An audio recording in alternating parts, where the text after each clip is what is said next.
3,5 million dollarga qurib bitkazilgan Xitoyning eng katta avtoparkovkasi haqida eshitganmisiz? Videoni tomosha qiling, aniq sizni hayratga soladi. Hindistonning eng boy odami Mukesh Ambanining ham uyida xuddi shunaqa avtoparkovka bor, lekin u 200 ta mashinaga ajratilgan. Bu yerda esa narx 2 barobar katta. Ya'ni bu yerga 400 ta mashina sig'adi.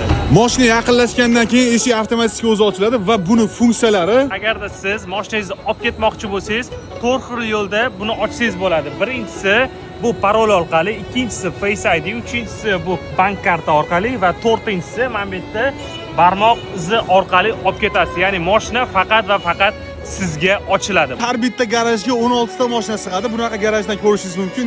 21 ta garaj bor va bu 3 qismga bo'linadi. Birinchisi kulrang rangdagi parkovkalar sedan mashinalari uchun, moviy rangdagi SUV mashinalari uchun va qizildagi VIP jiplar uchun. Bu xalq uchun qurilgan avtoparkovka bo'lgani uchun soatiga atiga 6 yuan, bizani pulga 10.200 so'm. Biznesmen bo'lsangiz, pulingiz bo'lsa, O'zbekiston olib turadigan bo'lsangiz, birinchilardan bo'lasiz. Joyda arzonga olasiz, joy ekonom bo'ladi. 400 tadan oshiq mashina sig'adi, yaxshigina daromad qilsangiz bo'ladi. Yana bir ma'lumot, har bitta mashina turadigan zona 8000 dollardan to'g'ri kelyapti ekan. Endi Xitoygacha bo'lgan eng arzon aviabilet hamda mehmonxonalarni siz aviaservisdan olib kelib, shu parkovkani ko'rib, Xitoyda maza qilib sayohat qilishingiz mumkin.